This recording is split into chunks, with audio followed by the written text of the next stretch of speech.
تو ہمارا یہ نظریہ ہے، ہمیں بنایا اللہ نے، اب قرآن میں اس نے اپنا تعارف کروایا، اس قرآن میں وہ ہمیں بتاتا ہے کہ تم مرنے کے بعد ختم، تمہیں دوبارہ زندہ، اور تم سے چند سوالات پوچھے جائیں گے۔ وہ اصل میں تو میرا ٹاپک تھا، ان سوالات کو آپ کے سامنے پیش کرنا۔ وہ سوالات یہ پوچھے جائیں گے کہ تم نے 4 باتوں پہ عمل کیا کہ نہیں کیا۔ آپ نے کوئی سوال پوچھنا ہے تو پرچی پہ لکھ کے رکھ لیں تو زیادہ اچھا ہے۔ 4 باتوں پہ تم نے عمل کیا کہ نہیں کیا۔ اللہ نے کہا میں نے امتحان میں 100% کامیابی جن لوگوں کے لیے رکھی ہے وہ 4 سوالات حل کر کے آئیں گے تو 100% کامیابی، اور یہ 4 لازمی ہیں، اس میں اور اختیاری نہیں۔ پہلا، اور یہ غیر مسلموں کے لیے نہیں ہے تو غیر مسلموں کے لیے بھی، لیکن وہ مانتے نہیں ہیں۔ تو پہلا یہ من اراد الآخرہ، ہر کام میں نیت اللہ کو خوش کرنے کی، آخرت کی کرنی ہے۔ آپ ڈاکٹر بن کے مریضوں کا علاج کر رہے ہو، ٹھیک ہے، آپ پیسے کماؤ، آپ کا حق بنتا ہے، آپ کا بھی گھر بار ہے، آپ کا بھی چولہا ہے، کماؤ آپ، لیکن نیت انسانیت کی خدمت کس کو خوش کرنے کے لیے؟ اس کا فائدہ یہ ہوگا کہ آپ مریضوں کے ساتھ ناانصافی نہیں کرو، بس یہ فائدہ ہوگا۔ آپ مریضوں کو وہ دوا نہیں لکھ کے دو گے جو صرف آپ کے ماموں کے میڈیکل اسٹور میں ملتی ہے، اس کے علاوہ پوری کائنات میں وہ دوا کہیں بھی نہیں ملتی۔ ڈاکٹر ہمیں تو بہت تجربہ ہوا ہے، لکھ کے دیتے ہیں، وہ اس کے ماموں کی دکان پہ ہی ہے، باقی تلاش امریکہ فون کر کے پوچھ لیا، کہہ رہے ہمارے میڈیکل اسٹور پہ بھی یہ دوا نہیں۔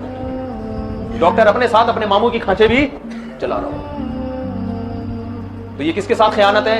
مریض کے ساتھ۔ سمجھ میں نہیں آ رہی بات؟ تو یہ من اراد الآخرہ کے خلاف ہے۔ آخرت آپ کی نیت، آپ کمائیں، منع تھوڑی کیا۔ حضرت عثمان کروڑوں روپے کے سرمایے کے مالک تھے، تاجر تھے بہت بڑے۔ مغیرہ ابن شعبہ رضی اللہ تعالیٰ عنہ ارب پتی تھے۔ حضرت ابو بکر ارب پتی تھے۔ ہمارے ہاں جامعۃ الرشید میں جو مالدار صحابہ ہیں نا، ان کے سرمایے پر ایک ریسرچ ہوئی ہے تو پتہ چلا کروڑوں روپے کے، اربوں روپے کے مالک تھے یہ حضرات۔ اتنی چاندی تھی ان کے پاس، اتنے درہم تھے۔ نبی نے ان کو مال رکھنے سے منع نہیں کیا، اور یہ انہوں نے اپنے لیے بھی، اپنی ذات میں بھی استعمال کیا۔ نبی نے کیا فرمایا؟ ایماندار تاجر قیامت میں پیغمبروں کے ساتھ ہوگا۔ تو تجارت سے نہیں روکا، تجارت میں ایمانداری کا حکم دیا۔ ہاں، جہاں دنیا آخرت سے ٹکرا رہی ہوگی، تجارت کر رہے ہو، دکان کھولی ہوئی ہے، اذان ہو گئی، نماز کا ٹائم ہو گیا، تو اب اللہ آپ کو دکان کھولنے کی اجازت نہیں دیتا۔ تو قرآن کہتا ہے جو آخرت کا ارادہ رکھتے ہیں، آثر الحیات دنیا، تو جس نے دنیا کو آخرت پہ ترجیح دے دی، اس کا مطلب اس کا آخرت کا ارادہ نہیں ہے۔ جب ٹکرائے گی نا دنیا اور آخرت، تو کس کو فوکس کرنا ہے؟ آخرت کو۔ سمجھتے ہو بات کو کہ نہیں سمجھتے؟ تو ڈاکٹروں کو ڈرنا چاہیے اللہ سے، اپنے ہدیے نذرانے کے چکر میں جو ہوتا ہے نا، وہ جو ریپرزینٹ کر رہے ہوتے ہیں اس دواؤں کو، میڈیکل ریپ والے، وہ گفٹ دے رہے، وہ رشوت ہے، وہ گفٹ نہیں ہے وہ۔ تو دوسری شرط اللہ نے بیان کی، وسعی لہا، آخرت کی نیت بھی کرے اور اس کی پھر کوشش بھی کرے۔ خالی نیت کر کے بیٹھا رہے، میری نیت ہے 1 کروڑ لوگوں کو کھانا کھلانے کی، نیت کرنے پر گورنمنٹ کی طرف سے کوئی پابندی کر لو۔ میری نیت ہے 4 شادیوں کی، خواتین سے معذرت کے ساتھ، آپ کی کہہ رہا ہوں میں، اپنا نہیں کہہ رہا۔ بعض لوگ ارادہ کرتے ہیں نا 4 بیوہ رکھوں گا میں۔ ہمارے ایک دوست ہیں بڑے بے تکلف ہیں، ایک دن مجھے کہنے لگے میں 4 شادیاں کروں گا بیوہ عورتوں سے، پتہ نہیں وہ کیوں نہیں رہی۔ میں نے کہا بیٹھے رہو یہاں پہ، لیٹ جاؤ آرام سے، بھائی ہلے گا، چلے گا، پھرے گا، تلاش کرے گا، پھر پیسوں مال بڑھانے کی بھی پھر کوشش کرے گا نا۔ جب 4 کو پالنا ہے تو پیسہ بھی تو ہوگا نا۔ میں یہ جو میں نے کہا نا میری نیت ہے، یہ میرا نہ سمجھیں آپ، میں آپ کی مثال دے رہا ہوں۔ جیسے ڈاکٹر کہتا ہے نا، سخی کہتا ہے میری نیت ہے 1 کروڑ لوگوں کو کھانا کھلانے کی۔ تو بہت سے لوگ ارادہ کر کے بیٹھے ہوئے ہم بیوہ عورتوں کا گھر بسائیں گے، طلاق یافتہ عورتوں کا گھر بسائیں گے، اور آرام سے لیٹے ہوئے۔ صحیح، میں حج کروں گا، میری نیت ہے حج کرنے کی۔ تو بھائی حج پہ تو پیسہ فری میں حج ہوتا ہے بھائی، پیسے لگتے ہیں، حج درخواستیں آتی ہیں، یہ آپ سوالات جمع کرتے رہنا، ایک ایک کر کے پھر مجھے دے دیے گا آخر میں۔ تو کوشش کیوں نہیں کر رہا؟ میری نیت ہے تبلیغ میں 4 مہینے لگانے کی، تو اب تھوڑا ہل جل بھائی کچھ کر، 4 مہینے لگانے کے لیے گھر میں 4 مہینے کا راشن بھی ڈال۔ کیا خیال ہے؟ بچوں کی نگرانی کون کرے گا، اس کا انتظام کر۔ دوسری بات یہ کہ بیگم کے پاس کون رہے گا، اکیلی ہے، اس کا بھی انتظام کر، اس کو اپنی اماں کے گھر پہنچا دے خرچہ دے کے۔ سسرال کے خرچے پہ تبلیغ میں جانا ٹھیک نہیں ہے، اپنے خرچے۔ تبلیغ والے کہتے ہیں اپنا جان، اپنا مال، اپنا وقت، یہ نہیں کہ سسرال کا پیسہ، سسرال کی ٹینشن۔ بعض لوگ جا رہے ہوتے ہیں، بیگم کو ابا کے یہاں پہنچایا، خود 4 مہینے کے لیے نکل گئے۔ ابا کہتا ہے میں کم بخت رخصت اس لیے کیا تھا کہ تو کھلائے گا اس کو۔ ایک صاحب مجھے ملے چند دن، ابھی میرا سوات میں بیان تھا نا، وہ ایک صاحب نے کہا میں 1 سال تبلیغ میں لگا کے آیا ہوں، میرے بچے بگڑ گئے۔ تبلیغ میں تو سال ضرور لگائے، لیکن اگر بچے 15 16 17 سال کی عمر کے جو بگڑنے کی عمر ہے, اس میں جب آپ بچے کو بالکل لاوارث چھوڑ کر جاؤ گے تو وہ تھوڑی تبلیغ میں وقت لگا رہا ہے, وقت تو آپ لگا رہے ہو. وہ چرسیوں میں اٹھ بیٹھ گیا, وہ ہیروئنچیوں میں بیٹھ گیا, وہ تو برباد ہو جائے گا. اس کا پہلے انتظام کر کے جاؤ. تو اللہ کہتے ہیں آخرت کی صرف نیت کافی نہیں ہے, اس کی کوشش, وسعی لہا, کوشش بھی کرنی ہے, ترتیب بنانی ہے, سوچنا ہے, جماعت میں نکلنا ہے تو کرنا ہے عملی طور پر. تبلیغ والے تو ترغیب دینے کے لیے کہہ دیتے ہیں کہ نیت کر لو, وہ اس لیے کہ چلو کچھ تو کرو نا. جب نیت کرے گا تو انشاءاللہ ہلے گا بھی تھوڑا سا وہ, لیکن پھر اس کے بعد کچھ کرنے کی کوشش بھی کرے. عورت چاہتی ہے میں پردہ کروں, خالی نیت سے تھوڑی ہوگا بھائی, تھوڑی سی تو ہمت بھی کرے نا, کوشش کرے. کچھ نہیں تو اسکارف لینا ہی شروع کر دے, کچھ نہیں تو باہر کے مردوں سے پردہ کر لے, پھر آہستہ آہستہ دیور سے بھی ہو جائے گا, چچا بھائی سے بھی ہو جائے گا. عورت پہ پردہ فرض ہے نا, دیور سے, چچا بھائی سے بھی پردہ فرض ہے. آج ہمارے گھروں میں یہ والا پردہ بالکل ختم, دیور سے پردہ ہی نہیں ہے. حدیث میں آتا ہے الحم وہ موت, دیور تو موت کی طرح ہے. اب لوگ کہتے ہیں بھابیاں جب دیور سے پردہ کرتی ہیں دیور کو غصہ آتا ہے کہ میری کیا غلط نظریں ہیں کیا. شریعت نے یہ نہیں کہا کہ جس کی نظریں غلط ہوں اس سے پردہ کرو, جس کی غلط نظریں نہیں ہیں اس سے پردہ نہیں, کیونکہ نظروں کا کوئی لیبارٹری ایسی نہیں ہے کہ ڈاکٹر کو چیک کرائیں تو ڈاکٹر کہے گا یہ 2 نمبر نظریں ہیں اس کی. ڈاکٹر آنکھیں چیک کر کے یہ تو بتا سکتا ہے کہ نظر کمزور ہے یا 6/6 ہے, یہ نہیں بتا سکتا کہ یہ نظریں پاکیزہ ہیں یا ناپاک ہیں. یہ اللہ کا کام ہے, یہ ڈاکٹروں کا کام نہیں ہے. اس لیے اللہ نے جوان عورت کو حکم دیا کہ ہر جوان مرد سے پردہ کرے. ہاں گھروں میں پردے کے احکام اس طرح نہیں ہوتے جیسے باہر ہوتے ہیں. جوائنٹ فیملی میں اگر عورت پردہ کرے گی, جو خواتین بیان سن رہی ہیں آج سے عزم کریں ہم انشاءاللہ ضرور پردہ کریں گے, کیونکہ اللہ نے کہا کامیابی کے لیے کوشش کرنا بھی ضروری. آج خواتین کی زندگیوں سے پردہ نکل گیا. یہ تو عورت کے لیے سب سے اہم, نماز کے بعد سب سے اہم حکم پردہ ہے عورت کے لیے, اور اس میں اللہ عورت کو فائدہ پہنچا رہے ہیں, مرد کا نقصان ہے اس میں. یورپ میں جو بے پردگی ہے اس میں مردوں کی عیاشی ہے, عورت کا بیڑا غرق ہو رہا ہے, اس میں عورت کا بیڑا غرق ہو رہا ہے. کوئی عورت کو بیوی بنانے کے لیے تیار نہیں ہے, سب گرل فرینڈ بناتے ہیں. تو جوائنٹ فیملی میں پردہ آسان ہے, اس میں یہ کر لے کہ سر پہ موٹی چادر لے لے, کہیں دیور گزرنے والا ہے تو فوراً چادر آگے کر لے. دیور پشتوں میں دیور ہی کہتے ہیں, فلیور, لیور, لیور. اب جیسے سر پہ چادر رکھے, دیور نے آنا ہے تو ذرا کھنکھار لے, تھوڑا سا کھانس لے, اور بھابھی تھوڑا سا چادر کو چہرے سے آگے کرے, بس اتنا کافی ہے. سامنے بیٹھ کے گپ شپ نہ لگائے دیور کے, یہ نہ کرے. تو اتنا بھی نہیں کرتے بھائی, یہ تو پھر اللہ کے حکم کی بغاوت ہے نا. ہمارے نبی کہہ رہے ہیں الحم موت, دیور سے زیادہ سخت پردہ ہے. سخت کا مطلب پردہ لازمی کرنا ہے اس سے. تو وسعا, اللہ فرماتے ہیں نیت بھی آخرت ہو اور اس کے ساتھ ساتھ کوشش بھی. تیسرے نمبر پہ اللہ نے کیا فرمایا, وسعا لہا سعیہا, آخرت والی کوشش, اخپل طریقے سے کوشش نہیں چلے گی. ہمارے پٹھان بھائی بہت سے کام اخپل طریقے سے کر رہے ہوتے ہیں. اخپل اسلام کیا مطلب, آپ نے کوشش تو بہت کر لی مگر وہ کوشش جو آخرت والی ہے, یعنی جس کو اللہ رسول نے بتایا کہ یہ آخرت والی کوشش, وہ نہیں کر رہے آپ. دیکھو آپ نے رمضان میں روزہ رکھا, 13-14 گھنٹے کا روزہ ہو گیا, بھوک پیاس سے آپ تڑپ رہے ہو, سورج غروب ہو گیا, سب لوگ روزہ افطار کر رہے ہیں, جلدی جلدی کوئی کھجور کھاؤ.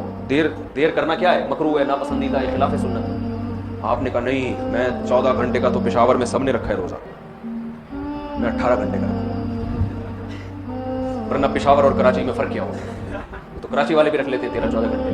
ہم جب پشاور میں ہیں, پھر پشاور میں تو پھر ہم کتنے گھنٹے کا رکھیں گے, ہم زیادہ, ہم طاقت زیادہ ہے ہمارے اندر, ہم کتنے گھنٹے کا رکھوں گا, 18 گھنٹے کا. اور جتنا میں بھوک اور پیاس میں نے اللہ کے لیے برداشت کی ہے, میں 3 گھنٹے اور برداشت کروں گا. یہ میری طرف سے غریبی ہے.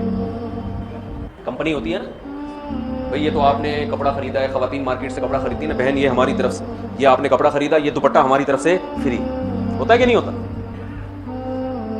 تو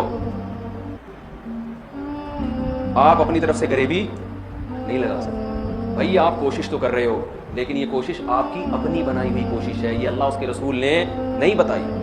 آپ فجر کی 2 رکعتیں پڑھتے ہو, اگر آپ اپنی طرف سے محنت کر کے 3 پڑھ لو, نماز قبول ہوگی. مسلمانوں کے ہاں 2 طرح کی عیدیں ہوتی ہیں, ایک بڑی عیدیں اور ایک چھوٹی عیدیں. ایک عید الفطر, عید الاضحیٰ. یہ سال میں عید الفطر بھی ایک دفعہ اور عید الاضحیٰ بھی ایک دفعہ. اس میں ہم نماز پڑھتے ہیں, نہاتے ہیں, دھوتے ہیں اور مصلی کی طرف جاتے ہیں, ایک دوسرے کو مبارکبادیں دیتے ہیں, جانور ذبح کرتے ہیں. ساری دنیا میں یہ منائی جاتی ہے. کیا خیال ہے؟ اور ایک ہفتے میں ایک ایسی عید ہے جو ہر ہفتے ریپیٹ ہوتی ہے, جس کو جمعے کا دن کہا جاتا ہے. یہ بھی چھوٹی عید ہے. یہ بھی کیا ہے, اس میں بھی کچھ عید کا لک اللہ نے ڈالا ہے. اس میں بھی خطبہ ہوتا ہے, اور عید الفطر اور عید الاضحیٰ میں بھی کیا ہوتا ہے؟ خطبہ. اس میں بھی 2 رکعتیں, ان میں بھی 2 رکعتیں. اس میں بھی نہاتے دھوتے ہیں, سنت ہے. اور ان دونوں عیدوں میں بھی کیا خیال ہے بھائی؟ نہاتے. ان دونوں عیدوں میں روزہ حرام, اور جمعے کے دن بھی روزہ مکروہ. خاص جمعے کو مخصوص سمجھ کے روزہ رکھنا حدیث میں اس سے منع کیا ہے. کسی کا چھٹی کا دن ہے یا اس کو آسانی ہے تو ایک الگ بات ہے. اس نیت سے روزہ رکھنا کہ آج جمعے کا دن بڑا دن ہے تو میں اس لیے روزہ رکھ رہا ہوں, اس کی حدیث میں ممانعت ہے. تو پتہ چلا عید کا لک آیا کہ نہیں آیا اس میں. اب مجھے ایک بات بتاؤ, یہودیوں کے لیے مقدس دن اور وہ عید جو ہر ہفتے ریپیٹ ہوتی ہے وہ کون سا دن تھا ہفتے کا؟ یہودیوں کے بعد عیسائی دنیا میں آئے. عیسائیوں کے لیے کون سا ہوا؟ اتوار.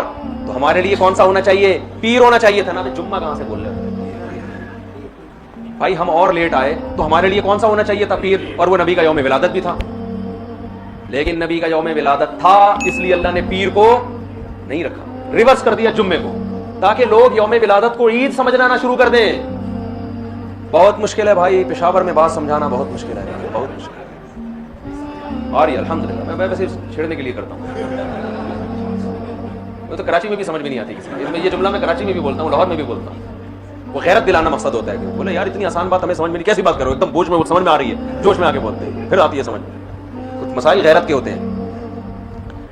اب آپ بتاؤ کتنی زبردست لاجک کی بات ہے کہ ہونا پیر کا دن چاہیے تھا, لیکن اور وہ یوم ولادت بھی تھا, لیکن اس کو کیا کر دیا؟ ریورس.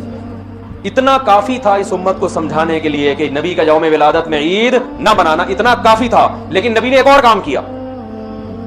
شاید نبی کو معلوم تھا, اللہ نے بتا دیا تھا کہ یہ امت باز نہیں آئے گی, تو نبی نے ایک اور کام کیا کہ پیر کو آپ نے روزہ رکھا. صحیح بخاری مسلم کی حدیث ہے. صحابہ نے پوچھا آپ روزہ کیوں رکھتے؟ فرمایا میرا یوم ولادت ہے. عید کے دن روزہ رکھنا جائز ہے؟ کیا مطلب؟ روزے کا, عید کا جو تھوڑا سا بھی تصور تھا نا یوم ولادت میں, اس تصور کے بالکل کھرچ کے جڑ سے خاتمہ کر دیا کہ روزہ اور خوشی کا دن جمع نہیں ہو سکتے. اور آپ پھر یوم ولادت کو یوم عید کہہ رہے ہو.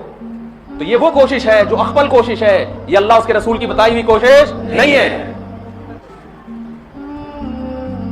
خوشی میں کھایا جاتا ہے, روزے نہیں رکھے جاتے. ہمارے نبی روزہ رکھتے, تبھی آپ دیکھو سعودی عرب میں سب عرب اکثر روزہ رکھتے ہیں پیر کے دن, سنت ہے. ہمارے یہاں رواج نہیں ہے. جمعرات کا بھی رکھتے ہیں, پیر کا بھی. پیر کا جمعرات کا تو کسی بھی وجہ سے رکھ لیا, لیکن پیر کا اس لیے رکھا کہ یوم ولادت ہے میرا. تو خوشی میں کھانا کھایا جاتا ہے. روزہ تو کھانا پینے سے بچنے کا نام. اس کی میں 2 مثالیں دے دیتا ہوں تاکہ اور سمجھ میں آ جائے. آپ کی شادی ہو گئی, فرض کرو, کہہ رہے ماشاءاللہ, فرض کرو شادی ہو گئی. دوست ملتے ہیں, یار سنا ہے تیری شادی ہو گئی, خوشی میں کیا کھلائے گا؟ یہی کہتے ہیں نا. آپ نے کہا اتنی مجھے خوشی ہوئی ہے کہ کل صبح نہ میں ناشتہ کروں گا نہ تم ناشتہ کرنا, ہم کھانے سے کیا کریں گے؟ اوائڈ کریں گے. کہے گا بھائی تیرا باپ دنیا سے چلا گیا ہے جو غم میں نہیں کھا رہا. تو حدیث میں آتا ہے نا جس گھر میں میت ہوتی ہے تو لوگ غمزدہ ہوتے ہیں, تو ان کو کھلاؤ جا کے, کیونکہ وہ کھا نہیں سکتے بیچارے, غم میں ہوتے ہیں, پکاتے نہیں ہیں. آپ کا بیٹا پاس ہو گیا امتحان میں اچھے نمبروں سے, لوگ پوچھتے ہیں بھائی بڑا مزہ آ رہا ہے یار, کیا کھلائے گا؟ آپ نے کہا ڈنر کا نہ ہے, آج تم بھی رات کو بھوکے سو گے اور میں بھی بھوکا سو. تبھی عید کے دن روزہ نہیں ہے بھائی. روزہ اور عید ایک دوسرے کے بالکل اپوزٹ ہیں, ضد ہیں. ہمارے نبی نے یوم ولادت میں روزہ رکھ کے بتا دیا کہ آج کا دن عید نہیں ہو سکتی. اور ایک اور بات, مسلمانوں کی عیدیں عید الفطر اور عید الاضحیٰ رات میں ہوتی ہیں صبح ہوتی ہے؟ بولو نا بھائی, اس میں صبح ہوتی ہے رات کو ہوتی ہے؟ رات میں. اسلام میں عیدیں صبح کے وقت میں رکھی گئی ہیں کیونکہ رات میں انسان شراب کباب کی طرف جانے کا خطرہ, عیاشی کی طرف, رنگ رلیوں کی طرف جانے کا خطرہ زیادہ ہوتا ہے, بتیوں کی طرف جانے کا خطرہ زیادہ ہوتا ہے. تمیز سے نہیں مناتا وہ. صبح بدتمیزی سے عید منائی نہیں جا سکتی صبح کے ٹائم ہے بھائی. صبح تو نہا دھو گے نماز پڑھے. جمعے کو بھی دن کی روشنی میں رکھا گیا, جمعہ رات میں نہیں رکھا گیا. اسلام کے سارے تہوار کب ہو رہے ہیں؟ اور عید میلاد النبی صبح منائی جاتی ہے یا رات کو؟ جوش و خروش آتا ہے رات کے, بتیاں, پھر ناچ گانے بھی ہونے لگے. آج کل کیک کاٹنا شروع ہو گئے, بریک ڈانس شروع ہو گیا معذرت کے ساتھ. کوئی ناچ رہا ہے, کوئی نبی کی محبت میں ناچ کے گر گیا نیچے ہے جی, پتہ نہیں کیا کیا کر رہے ہوتے ہیں. یہ وہ کوشش ہے جو آپ کی اخبل کوشش ہے. یہ اللہ رسول کی بتائی ہوئی کوشش نہیں, بلکہ اللہ رسول اس کے خلاف بتا رہے ہیں. سمجھتے ہو بات کو کہ نہیں سمجھتے ہو؟ تو چھوڑ دو یہ سب کچھ. تو اللہ نے قرآن میں کیا فرمایا؟ پہلی شرط نیت آخرت, دوسری شرط کوشش بھی کرے, تیسری شرط کوشش بھی اپنی نہیں بلکہ آخرت والی کوشش, چوتھی شرط وَهُوَ مُؤْمِنٌ, توحید پرست بھی ہو, ایمان بھی ہو. کفر کے ساتھ یہ نیکیاں قبول نہیں ہیں. کافر اگر اللہ کو راضی کرنے کے لیے کروڑوں لوگوں کو کھانا کھلائے, دنیا میں اجر مل جائے گا, آخرت میں کوئی اجر نہیں ملے گا. کبھی غیر مسلم میت کے لیے دعا نہیں کر سکتے, زندہ کے لیے کر سکتے ہیں, غیر مسلم مر گیا تو اس کے لیے دعا کی بھی, ریسٹ ان پیس بھی نہیں کہہ سکتے اس کو. اب جو مر گیا, آج کل لوگ کہہ رہے ہوتے ہیں اس کی روح کو اللہ جو ہے نا امن میں رکھے, بس اللہ نے پابندی لگا دی. تو وَهُوَ مُؤْمِنٌ, ایمان. کیا مطلب؟ مزار پرستی یہ ایمان ہے یا شرک ہے؟ شرک ہے. یہ ندا لغیر اللہ, صرف یا اللہ مدد چلے گا اللہ کے ہاں, اور کوئی نعرہ اللہ کے ہاں قابل قبول نہیں. ہم کہتے ہیں ایاک نعبد و ایاک نستعین, صرف تجھ سے تیری عبادت کرتے ہیں اور مدد صرف, یہ صرف کا لفظ بھی لگا ہوا ہے اس ترجمے میں, کیونکہ مفعول بھی جو آبجیکٹ ہے نا اس کو پہلے کر دیا. ایک ہوتا ہے نعبدو کا, اس کا مطلب ہے ہم تیری عبادت کرتے ہیں, اور کا کو اٹھا کے ایاک بنا کے پیچھے لے آیا تو عربی گرامر جو جانتے ہیں اس کا مطلب ہے صرف تیری, صرف تجھ سے مدد, ایاک نستعین, تیرے علاوہ کسی سے مدد نہیں مانگتے. تو شرک کے ساتھ میرے بھائی کوئی عمل مقبول نہیں ہے. تو یہ چار باتوں پر آپ عمل کریں گے تو فَأُولَٰئِكَ كَانَ سَعْيُهُمْ مَشْكُورًا, اللہ فرماتے ہیں ان کے تھوڑے پر بہت زیادہ دوں گا میں. یہ تھوڑا کریں گے, اجر وہاں بہت زیادہ. اور ان پر عمل نہیں ہوا تو دنیا تو واہ واہ کر لے گی, بڑا پروٹوکول مل جائے گا, کوئی کیا بن جائے گا, کوئی کیا بن جائے گا.